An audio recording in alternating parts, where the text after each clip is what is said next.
bozo mon bino moko ba ko présenter té ano saki bali ko ya pe baye ko lo bali ni adoywe comme on la Bruxelles présence égale no c'est comme on dit pourquoi vous tenez bout à Paris pour la Bruxelles pour la Fortis. OK, merci beaucoup. Le but principal est là qui na ndenge baloba eloko yo bo sepela ba bazo sepela bo lela pe na ba bazo lela. Alors en fait, il faut pas tout là que ça a toujours place bisi kambongo yali bisi kesengo yali de biso tozalaka. Faut tout là que ça peut si comme mawo yali de biso tozalaka. Et puis ce sont quand même de vieux oyo na communauté, ils ont beaucoup fait. Ils ont aussi prodigué des conseils pour la jeunesse, la bande de Kebele, banda République démocratique du Congo, ti lelo yande tolobaki to yape to lele longo na baninga et to moni pe ndenge cérémonie le na kimia to kundi pe ya na biso pe na kimia que son âme repose en paix. Nous avons un média présent on s'est couverture immédiate. On couvrir événement bien mais bah point il va marquer yo moko de temps pour assister na la foule. La foule. Oyebi soko za bien na batute batu bako ya boete. De l'autre moni batu baye parce que batu ba dépenser pouroti balman, batu partout, ce sont pas seulement les intimes.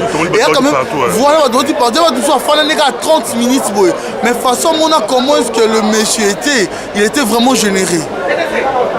Au moni batu déplacer baye na moni batu. Et puis na mon remarquer là unité na ba congolais. Ah au moni batu ba tendance nyonso bali basanga na bis moko eleki na kimia. Si réellement toro bando zala boy quand il y a un problème eleki na kimia, pas de dégâts, pas koya, on a ba combattants, on a ba musiciens. Voilà, pas koya, ils sont là, tout le monde est là. Non koya pour na peut-être kolaki ça et lamba to koya ko résoudre ba rancune awa. Momoni ke soki to bando za boy ke to ye pour na objectif ya kolela. Ouais, tant que c'est un objectif c'est ça la bien et là qu'on a retenir et puis tant que ba pesi biographie vraiment il m'a touché aussi, il a contribué pour beaucoup des artistes musiciens autrement en général Wenge BCBG. Merci beaucoup. Oui, Toyaki Tokomi et puis Tozo Zongamba. Moi, c'est pas facile. Mon moni herbe commis depuis 3 heures. Si Siko Tomi après 16h, 17h, on est en train de travailler. C'est pas facile, c'est pour l'amour de nos frères congolais. Comment on va pour l'interview, mais ça facilité pour satisfaire tout le monde.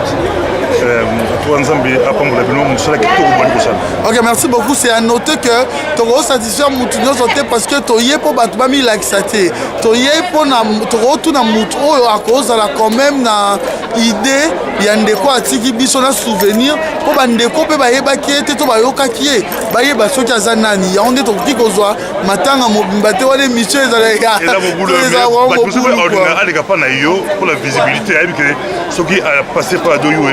Message na ye iko kende batu belé ba ko wana siko to lukate moko wana siko to komisa matanga ndeko na biso esika ya rendez-vous mususu te et comme mabe wana siko to luka mukolo mususu ndeko akolinga amoni ata pasteur boboto amoni ndeko mususu to abengi biso wana nde to soli makamu mususu mena matanga to yaki poto lela bande. Merci beaucoup. Merci beaucoup. Paul Vumbo awa na fiche bango le grand combattant après cimetière to ali awa na chaussée de Wavre esika penza batu bazali ko panza moi vers d'amitié n'exara après cimetière beaucoup le balini pour la cérémonie lelo. Non, c'est lui merci d'abord pour la cérémonie lelo ici ezali cérémonie moko ya retrouvailles. Quand je dis retrouvailles parce que awa elaxi clan politicité, elaxi clan régionalité, elaxi clan clanicité, ezali clan tribalité. Ezali tout le monde. Elaxi bomoto ya Fortis comment il avait vécu avec tout le monde. Donc bomoto Fortis c'est ça que tout le monde baillé. Aux à la combattant, aux à la résistant, aux à la patriote, aux à la opposant. Tous les lobbies sont nyos. On a réussi à faire des fiches on lutte ensemble. C'est vrai que moi j'ai fait des analyses politiques. Les loyaux, tous les fiches dans le cimetière, tout le monde. Tous les qui s'y ceux qui fichent dans la mabe, n'est pas toi été. Fichent à musique, tout le monde. Mais les loyaux, et là où il y a Fortis, et ça l'unification de tout le monde, il y a des Congolais. Awa, attends, il y a des épaisses. aza accepté. Ata mutu ape perdre, aza accepté. Ata nani yango, aza accepté lelo parce que ezali matanga. Lelo couleur politique ezali te. Kanisi peut-être fiche, après c'est les mamoko. Il y a parce que dans le cimetière, tout le monde a dit qu'il y a eu Didier Marcella qui a démontré que Moutoloko, la Fortis, il méritait quand même honneur. Il méritait beaucoup de choses. Alors, à Sala Bango qui va ça là. À Futaka Batsal, à Katakin, à mettre ma musique qui va s'abloquer belé. Donc, Fortis, c'est de l'honneur qu'il a mérité. Voilà, c'est pourquoi nous sommes tous là. Donc, pour lui dire que son âme repose en paix, qu'on lui laisse d'aller dans son chemin, là où Dieu est, parce que Dieu nous appelle ça. Tant qu'on dit à Longoli que Fortis c'est à vivre na peine et que ceux qui sont restés, mais après Fortis, battre l'exemple. Dans la situation sur le qui bien le commandant dans Bango, alors est-ce la Wenge au bazala qui na yé. Ata bazana kat na côté mususu. Ata ba ka pototé. Ba yebaki lelo ezali l'unification de tout le monde. Ozala wera, ozala jibé. Lelo eza matanga. Na lobi bien que tribalisme lelo ezalité. Merci. Fichobango yo lobinini le grand combattant, tout le monde combattant vous ayez matanga ya Fortis au babé ikolo budget. OK, nous allons liboso na ko remercier ndeko nanga arrive ngoro na mo pasteur Bobo. Ndenge ndeko nanga uti koloba bon lelo to lakisi ke balakisi en fait to lakisi mais to lakisi na mokili ko za moté ya malamu eleki nyonso po eloko eleki ko za moté ya malamu na mokili ezate comprendre ya onde ko nanga uti koloba awa tala belé awa na bauti ba mboke belé dikola muto na neza Fortis mavandi parce que pour aller dans la kosola bien la vie na bien na bato ya omo lelo toto kundaye que son âme repose en paix ko kundie to tikie na dilita na ye ce que tikali biso bata mo to tikali tout ça devoir na biso za moté malamu na mokili bon et pas na ngai lo na lo baka pona selon clan wenge hein tant bango nyo sonde bazalaka ba yebara bien que biso ba congolais en général hein tous allons comme combat moko eza juste eza pe noble hein eza te que biso de rencontre bango non tous a toujours ba frère toi bandeko mais tous allons changer bango système na bango ya musique na bango que ba changer musique na bango bazo beta mais bango bazo comprendre biso te mais selon ngai sagesse on nzamba pesa ngai na bo nzamba pesa ngai un jour ba changer kaka bon elo na osenga kaka ke bon tous a bandeko mais elo zo pesa ngai mawande on a ndeko nanga JB hein donc que soit petit frère nanga metaka ndeko nanga non nazo la c'est surtout nazo la c'est message mo faire pour la JB to monaki ba track na yo hein o lui ko sala conseil mo le 21 décembre na Zénith na Paris mais nazo pe so conseil mo tant que conseil mo humain hein tant que toi ba être humain en tout cas kolinga te ke soki bato bavandi calme omoni bakolo baloba baloba lion ata lali lion soki akangi misu omonaka lion alali mais aza na lisu moko yotala ye soki omeki akotake soki olonga balion napeso conseil moko eza conseil moko exemplaire komekana okuti kobeta conseil wana te comprendre soki obeti conseil wana jibe eza susu bakanda ya bato kozonga susu to bandeko na yo mosusu babetaka te bakanda ya suku bakisama conseil napesi kaka yango wana eloko mosusu nakoloba eza te bon c'est ça bon nasili kopesa ndeko na ngai pasteur Bobo micro pasteur Bobo nasili kopesa mbote nasili kopesa mama na ngai Micheline moninga malamu moninga nakata London City pasteur Jules Rabi bakombata mosusu ingeta fiche bango de grand combattant avec ndeko na nga arrive Fondwao toujours likolo bakosokola pe ma pasteur Bobo yo a danser leki bango ingeta docteur Enongo tomoni awa yo grand combattant président mutabunda para mboka bozolo banini kuna. Oui, bon, merci Mingi, pasteur Bobo, Nanengo Pessinga et moi, Maloba Mouké. Je pense que Oyebi, que Bisso, combattant, Topegisa musique, Awa, Nakati, Mboka, ya Poto, donc la diaspora, musique, ezali sous-té, jusqu'à nouvel ordre, musique, ezalité. Pour Mboka, la Congo, on dirait dans Matanga. Donc, JB Piana, Asalata, erreur Mouké, Teninga Zolba, qui a remis ta musique à Paris. Tu relancer message dans les combattants du monde entier, rendez-vous à Paris. Et aux années, on a fallu pour pas, on a des combattants, qui awa na salle noble. Vous êtes juriste, est-ce que Bolandeli Boeba, producteur, on a un bon on a comme ce Kabila dérive, c'est juste juriste.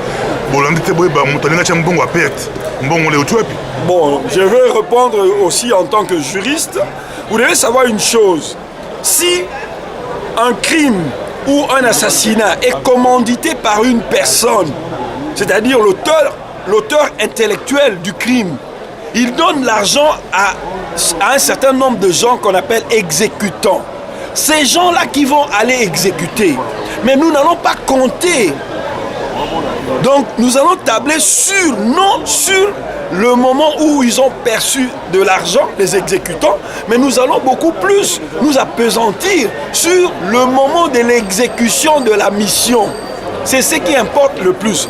Que ma producteur va payer sa mort. Je vous mets des producteurs méconnus dans les milieux de la production qui sortent du néant pour produire JB Piana. Mais ça vaut aussi des vérifier. Qui? Les producteurs là, les producteurs de JB Piana. Bien, écoutez, moi je trouve que nous n'allons pas pérorer autour de cela, autour du producteur. Mais ce qu'il y a de plus important, c'est que nous demandons aux combattants de descendre nombreusement et massivement à Paris le jour du concert. Mais pourquoi pas la démarche que beaucoup de la police à France, mais les combattants tout Europe, beaucoup de Paris, beaucoup de la police à France. Attends 2 mois avant, 3 mois avant, mais c'est ce qui est en train d'être fait en ce moment-ci. Non seulement, Pasteur Bobo, nous devons contacter, nous sommes en train de contacter la police, mais surtout... Attendez, vous voyez ici, il y a une lettre que nous adressons, n'est-ce pas, au président Denis Sassou Nguesso pour le comportement barbare du général Jean-François Ndengue. Vous voyez, donc écrire ça, vous parlez en retard, nous avons déjà envisagé ça. Alors, ce que vous devez savoir, c'est quoi? C'est que, Pasteur Bobo, nous n'allons pas simplement contacter la police. La police, c'est quoi? Les policiers sont des simples exécutants. Nous sommes en train d'adresser une lettre au ministre de l'Intérieur, au président de la République.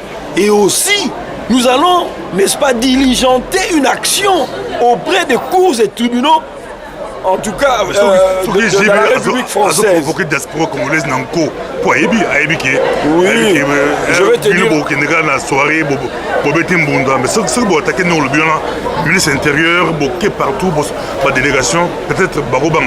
Bon, maintenant je vais essayer de faire un feedback sur ce qui s'est passé avec Werrason, Makanda, hein? Monsieur Makanda Noël. Qu'est-ce qui s'est passé? C'est que Monsieur Makanda Noël pensait jouer ici à la salle Noble. Biso tokene au monde à autorité belge. Il y a sûreté de l'État belge. Tout le monde va ici que Noël Makanda alias Werrason a Robeta Awate. On l'avait dit. Et nous avons appuyé, nous avons tout bêté, c'était en haut. Non, attendez, mais vous posez une question sur ma musique. Tu as dit ça qui est l'autorité belge que, en tout cas, il ne sera pas question que Noël Makanda Abeta Werrason. On va dire non, c'est un pays démocratique, la liberté culturelle, ainsi de suite. Mais bien sûr, non, il n'y a pas de problème. Batinagi va moi, Batinagi va policier. Mais ce jour-là, il n'a pas joué. C'est-à-dire, ça dépend de la détermination de tout un peuple. La diaspora congolaise, les combattants sont plus que déterminés, surtout avec provocation et concertation nationale. Donc, si Werrason s'entête, ils s'opiniâtrent dans ces railleries. Parce que c'est un peu comme s'il voulait se moquer de nous. Alors nous allons, il va sentir que les combattants sont plus que déterminés parce que nous allons prendre des mesures super appropriées pour l'empêcher de jouer, de se produire à Paris, qui n'ose même pas. Et ça, nous mettons un accent sur cela. En ce qui concerne maintenant,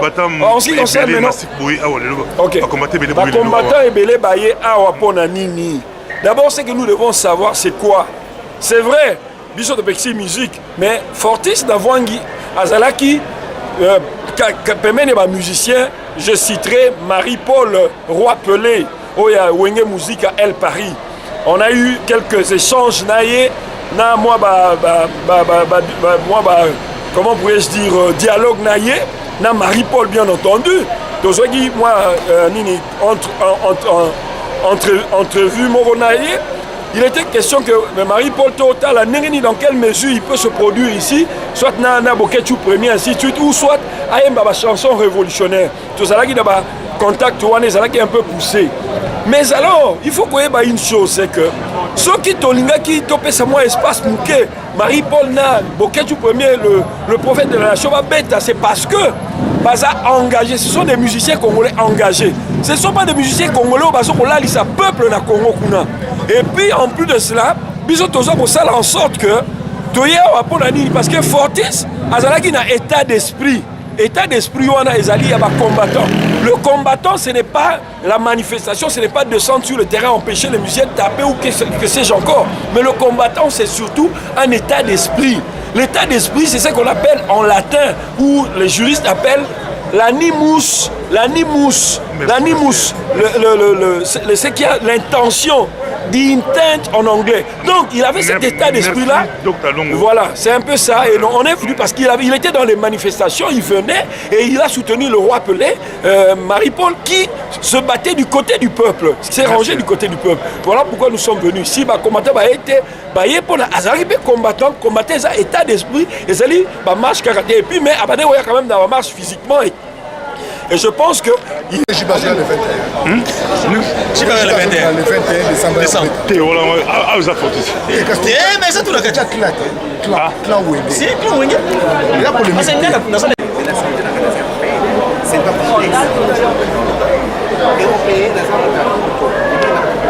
le toyaki matanga ya ndeko na biso oyo atiki biso vraiment ezali ça fait vraiment très mal tika ndeko bozalaki naye kaka boye une fois bon toyaki kocompatir na douleur na famille mpe koconforter famille surtout frère apôtre Fabrice toyaki po ye mpe azalaka na Allemagne maza petit frère na ye awa toyaki ne nzela moko mpona délégation Allemagne boyaki délégation mobimba toyaki moins une affaire à 5 voitures. Pourquoi le banni pour la déroulement de Soïk et l'équipe de la Bruxelles pour la Fortis? Pardon? Oui, pour le banni pour la l'équipe de l'eau entièrement pour la Fortis. Oui, on a vraiment organisé dans ces pays il y a la diaspora il y a Belgique. En tout cas, dans ces pays là vraiment casse. L'organisation là vraiment ça les a très bien. Tout ça là qui na église la cérémonie l'équipe bien, qui est commune de dans le cimetière. Il y a Laken, non, je pense, c'est ça qu'on appelle Laken. Commune de Onabuso, tout ça, on a quelques minutes. Il était un remélange, Fanta, comme ça, pour Tanzanie. Bozon à l'élo? Oh, il est Bozon à l'élo vers 19h parce que j'ai appris que lobby en Belgique, il y a journée sans voiture. Journée sans voiture. Ah. Alors on va profiter pour rentrer aujourd'hui. Sinon. Merci. Bon, et ça biso passe mutuyo so ebi Fortis ebele bauti na maboka ebele mais awa siko toye kolela ndeko na biso atiki biso akufaki na kati ya ndako ba musupete ba ebite mais akufaki ye moko na ndako na ye ça biso passe bana mboka mais entièrement bato ebele eloni emarqué entièrement lelo bacombattant pour se ebele balaki mais ezolakisa déjà que mutu azali mutu ya bato. Je ne pense pas que façon oh lelo baleli Fortis mutu lokola Zakari bakolela ye bongo mutu lokola Lambert Mende akolela te nde baleli Fortis parce que aza mutu azaki mutu ya bato alingaki bato. C'est pourquoi baleli ye bato ebele boy. C'est ça quoi. Quel moment est marqué au lelo lancement? Et marqué nga komona ke bato ebele bae babimi na moni même si tout le monde na bango ya musique na moni ba musicien ebele bae oyo baza bato ya Wenge heureusement bayembele kanambe te na moni présence ya Didier Masela awa ayembele kanambe te mais soki ezalaki ba mosusu oyo bazolinga komeka magie je pense que balingaki bazwa lumbe c'est ça donc mais ça m'attend quand même pour retirer bango pas souhaiter la condolence to biso ba combattant tozaka prêt na partout hein pour se défendre quoi. Les agents parce que ne to na matanga boy kanambe ko yela biso na matanga wa to tika ka boy non soki oye na matanga to ko lakisa que tozo lela de plus en plus ndeko na biso akufi na poto eza ba stress akufi na ndako eza ba stress omoni parce que na poto makambo eza ebele senga air mo bato azo ngamboka moi moye sala bien mais bato ebele bazo ko zonga su mboka te pona nini po na mboka toza occupé bato ebele bakomi kobanga soki okiti kuna basystème ekomi ebele kokosela bato aviole minere o batile poisson bato bakomi okima biloko ebele yango moni bakongole ebele bakomi okufila libanda tokomi okundela bango libanda. Merci beaucoup. Merci.